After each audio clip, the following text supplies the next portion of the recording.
कभी रात को अचानक सांस फूल जाए, सीना जैसे किसी ने दबा लिया हो, सांस अंदर जाए मगर वापस ना आए, घबराहट, खांसी और आंखों में नीलापन, ये वो लम्हा है जहां दमा इंसान को याद दिलाता है कि एक सांस क्या चीज है।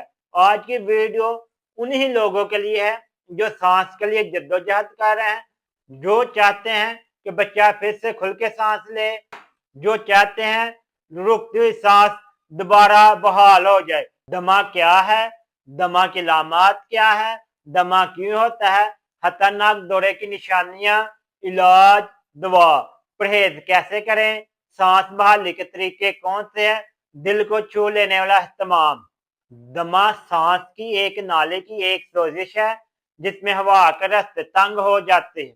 दमा सांस की नाली की एक स्वेलिंग है जिसमें हवा के रास्ते तंग हो जाते हैं, सांस की आमदोरफ्त मुश्किल हो जाती है।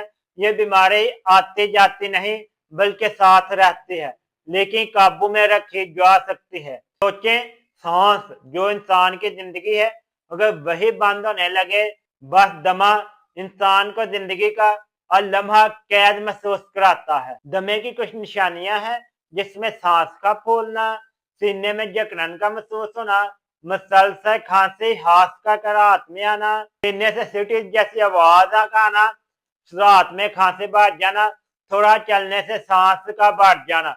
तो ये जिस्म की चीज है कि मुझे ऑक्सीजन नहीं मिल रही।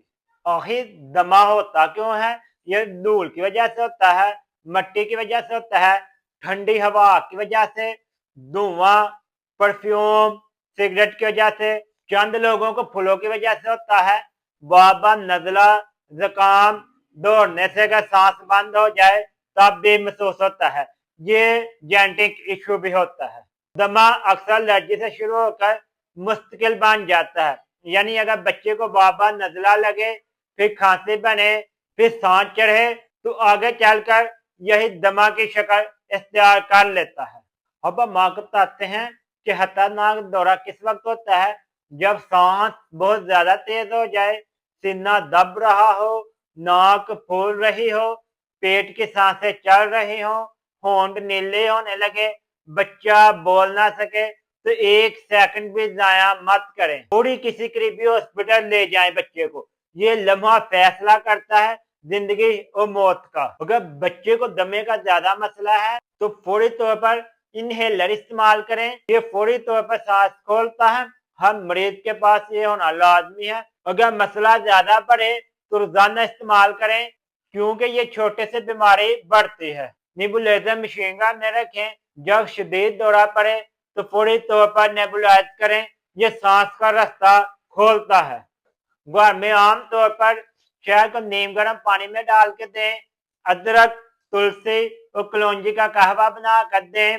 सर्दी से मुकम्मल बचाव रखें, क्योंकि दमा सर्दी में ज्यादा तंग करता है। इसके लिए आप कोशिश करें धुएं से भी बचें। ठंडा मौसम बराह रास्त को नुकसान देगा। परफ्यूम से बचें, क्लीन धूल वाला माहौल से दूर रहें। वायरल फ्लू को बिल्कुल भी इग्नोर ना करें। घर में सफाई रखें, गर्म पानी पिए, मौसमी एहतियात रखें, बुखार नजले का फौरी इलाज करवाएं। कोशिश करें कि खुले माहौल में रहें जहां के पौधे ज्यादा हो, ये आपको काफी ज्यादा फायदा देंगे। घर में सफाई रखें, गर्म पानी पिए, मौसमी एहतियात करें, बुखार और नजले का फौरी इलाज करें। कोशिश करें रोजाना सांस की बेहतरी के लिए एक्सरसाइज करें। आहिस्ता नाक से सांस लें, लबों को सूखा कर आहिस्ता छोड़ें। 3 से 5 मिनट भाप लें, बलगम खुलता है, सांस आसान हो जाता है। नींद बेहतर करें, सांस हल्का लें। बहुत से मरीज सही सांस लेने से बेहतर हो जाते हैं। सांस ये अल्लाह की तरफ से एक अमानत है जिसे हम तब महसूस करते हैं जब इसमें रुकावट आ जाए। अगर आप या आपके बच्चे को दमा की तकलीफ है तो मायूस ना हो, ये बीमारी खत्म ना सही कंट्रोल जरूर हो जाती है। बस इल्म, परहेज, दुआ तीनों को साथ लेकर चलें। सिर्फ दोनों का मकसद सिर्फ इलाज नहीं, दिल को हिम्मत वापस देना। आप अकेले नहीं, हम आपके साथ सांस सांस चलेंगे। अगर आप या आपके बच्चे को दमे का मसला है تو دیے گئے نمبر پر فوری طور پر رابطہ کریں، ہم آپ کو معلومات فراہم کریں گے۔